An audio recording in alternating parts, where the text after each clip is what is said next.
मेरी शादी को 5 साल हो चुके थे, लेकिन अब तक मेरी गोद सूनी थी। इस बात का बहुत दुख था मुझे, लेकिन मेरे पति मुझसे बहुत प्यार करते थे। वह हमेशा मुझे तसल्ली देते कि ईश्वर पर भरोसा रखो, सब ठीक हो जाएगा। जल्दी ही तुम्हें सारी खुशियां मिलेंगी जिनकी तुम हकदार हो। एक कमी तो थी जिंदगी में, लेकिन फिर भी जिंदगी सुकून से गुजर रही थी। पिछले कुछ दिनों से मेरे पति ऑफिस के काम से ज्यादातर बाहर रहने लगे थे। एक दिन मैंने उन्हें छेड़ते हुए कहा, आजकल आपके टूर बहुत लग रहे हैं, क्या बात है साहब?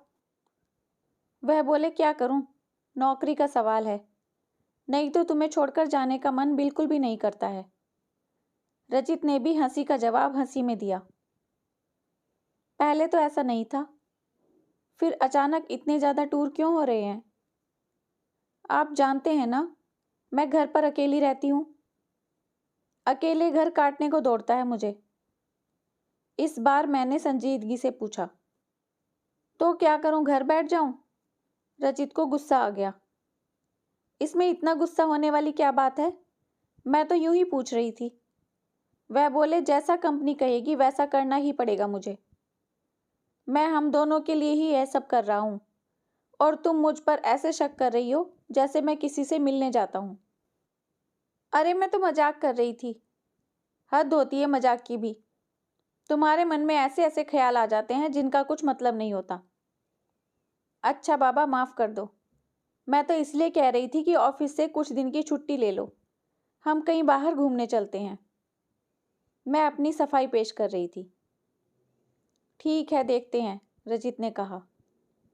एक दिन घर के कामकाज निपटाकर मैं छत पर चली गई। तभी दरवाजे की घंटी बजी। दरवाजा खोला तो सामने मेरी पड़ोसन छाया खड़ी थी। मैंने दरवाजा खोला और उनको अंदर ले आई। छाया भाभी बोली, तुम्हें कुछ खबर भी है? आजकल क्या हो रहा है कॉलोनी में? मैंने हैरानी से पूछा, ऐसा क्या हो रहा है जो मुझे नहीं पता? पिछले कई दिनों से एक पगली आई हुई है कॉलोनी में, और सब बच्चे उसे छेड़ते रहते हैं। मैंने कहा, हाँ मैंने देखा है, लेकिन बच्चों को ऐसा नहीं करना चाहिए। अभी हम दोनों बात ही कर रहे थे कि बाहर बहुत शोर सुनाई दिया। दोनों घर के बाहर गई, देखा कि एक लड़की भागी आ रही थी और कुछ बच्चे उसके पीछे भाग रहे थे। मैंने उन बच्चों को डांट लगाई और उस लड़की को अपने साथ घर ले आई। अंदर आते ही वह लड़की बेहोश हो गई। उसके चेहरे पर पानी के छींटे मारे तो उसे होश आया। होश में आने पर वह मुझसे लिपटकर रोने लगी, जैसे कब से जानती हो मुझे। मैंने उस लड़की से उसका नाम पूछा, लेकिन वह चुप रही। फिर वह जोर जोर से चिल्लाने लगी, और कुछ देर बाद दोनों आंखों को अपने हाथों से ढक लिया और ऐसे शांत हो गई जैसे उसे कुछ याद आ गया हो। मैंने उसे आराम से बैठाया और कुछ खाने को दिया। वह फटाफट 5-6 रोटियां खा गई, जैसे बहुत दिनों से भूखी हो। कौन हो तुम? पड़ोसन छाया ने उस लड़की से पूछा, लेकिन वह चुप रही। कई बार पूछने पर वह हकलाते हुए बोली, राधा।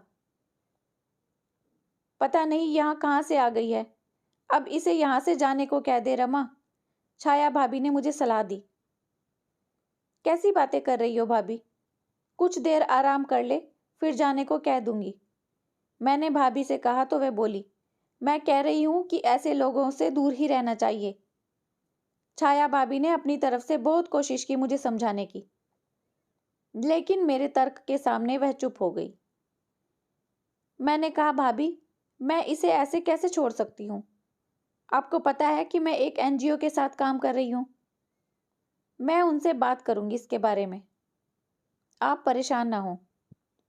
ठीक है, जैसी तुम्हारी मर्जी, कहकर भाभी चली गई।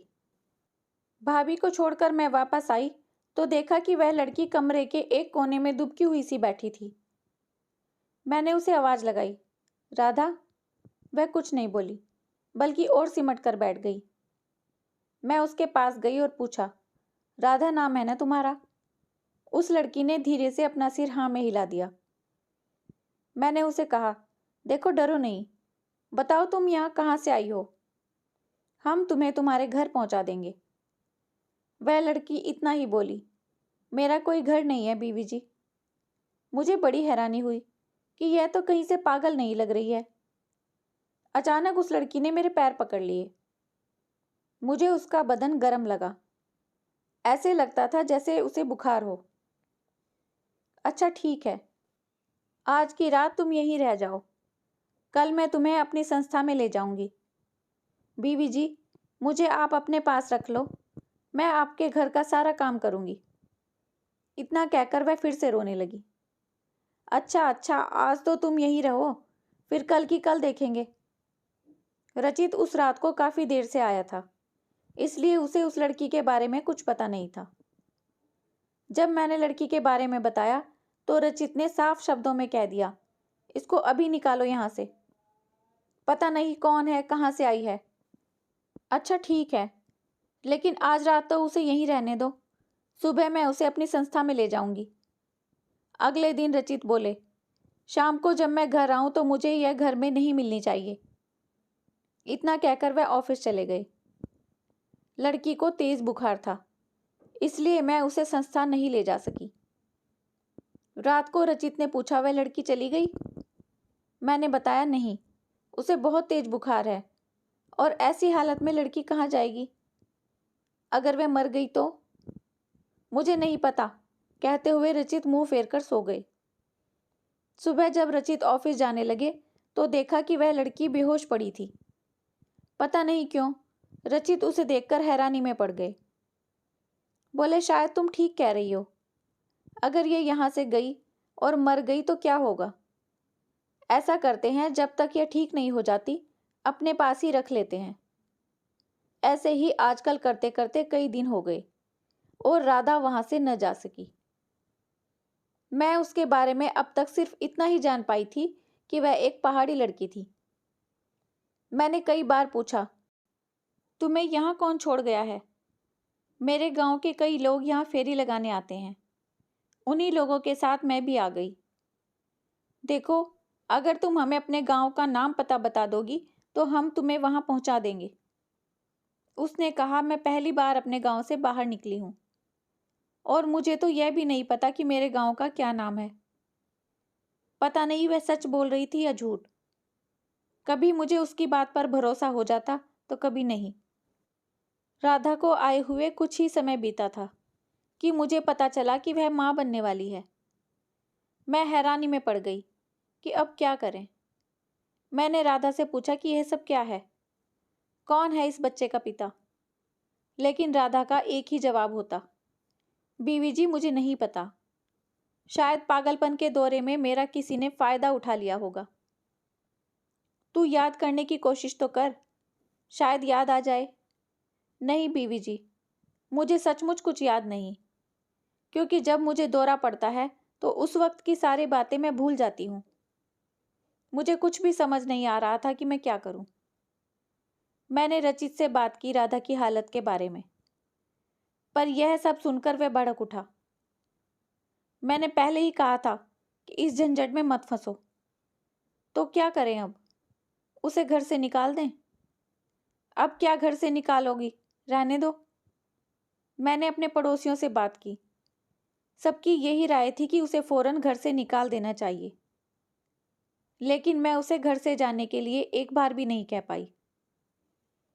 मैंने बड़ी बहन की तरह राधा की देखभाल की और अब वह मां बन गई। उसने एक बहुत ही प्यारे बच्चे को जन्म दिया।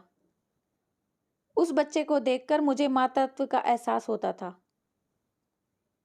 कुछ दिन बाद राधा ने फिर से घर के काम करने शुरू कर दिए। सब ठीक चल रहा था कि अचानक एक दिन सुबह मैंने देखा कि रसोई बिखरी पड़ी है और राधा अभी तक सोकर नहीं उठी। उसका इंतजार करने के बाद मैं उसके कमरे में आई तो देखा कि राधा कमरे में नहीं थी और उसका बच्चा पलंग पर सो रहा था। मैंने उस बच्चे को गोद में उठा लिया। बच्चे के पास एक चिट्ठी रखी थी। उसे पढ़ना शुरू किया तो सच जानकर मेरे पैरों तले से जमीन खिसक गई। चिट्ठी में लिखा था, दीदी, मैं पागल नहीं हूं, मुझे पागल बनना पड़ा, क्योंकि अगर मैं ऐसा नहीं करती तो आप मुझे अपने घर में नहीं रखती। मैं बहुत गरीब घर से हूं कुछ समय पहले रचित साहब मेरे गांव आए थे। उन्होंने मुझे एक अच्छी जिंदगी के सपने दिखाए, लेकिन बदले में आपने जान ही लिया होगा मैंने कितनी बड़ी कीमत चुकाई है। मुझसे अपनी शादी का सच छिपाकर उन्होंने मेरे भोलेपन का फायदा उठाया। मंदिर में मुझसे झूठी शादी की और मुझे अपने साथ ले जाने के झूठे वादे करके हर बार हमारे गांव आते रहे। जब मुझे पता चला कि मैं मां बनने वाली हूं, तो मैं उन्हें ढूंढने निकल पड़ी अपने गांव से।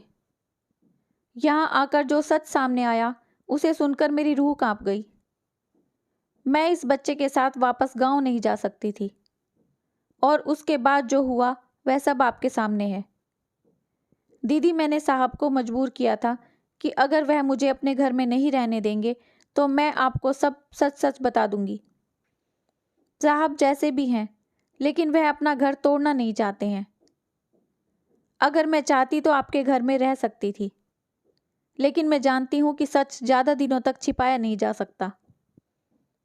दीदी, आप इतनी अच्छी हैं कि कभी कभी मुझे लगता था कि मैं आपके साथ कोई बेईमानी कर रही हूं, लेकिन इस बच्चे की वजह से चुप हो जाती थी।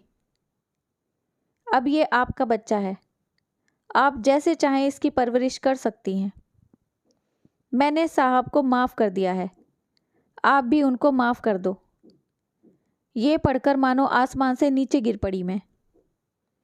इतना बड़ा धोखा, इतना बड़ा गुनाह, मेरी आंखों के सामने सब होता रहा और मुझे पता ही नहीं चला। मैंने कभी भी राधा और रचित को एक साथ नहीं देखा था, और ना ही दोनों को कभी बातें करते सुना था। मुझे ऐसा लग रहा था जैसे कमरे की दीवारें चीख चीख कर कह रही हों, पगली राधा नहीं, तू थी जो अपने पति और अनजान लड़की पर आंख मूंद कर भरोसा कर बैठी। दोनों ने विश्वासघात किया तेरे साथ, और तू पहचान नहीं पाई। मैं ठगी सी खड़ी थी वहां। मैंने जल्दी से अपना सामान बांधा और उस बच्चे को साथ लेकर हमेशा के लिए रचित का घर छोड़ दिया, क्योंकि जो कुछ भी हुआ था उसमें इस बच्चे का कोई दोष नहीं था। शायद ये सजा काफी थी रचित के लिए कि वो जिंदगी भर तड़पता रहे और पश्चाताप की आग में जलता रहे। लेकिन मैं अब दोबारा कभी किसी पर भरोसा नहीं कर पाऊंगी। दोस्तों, आपके इस बारे में क्या विचार हैं, कमेंट्स में ज़रूर बताइए। अगर कहानी अच्छी लगी है तो लाइक शेयर सब्सक्राइब करना मत भूलिए। अपना खूब सारा ध्यान रखिए, खुश रहिए, मुस्कुराते रहिए।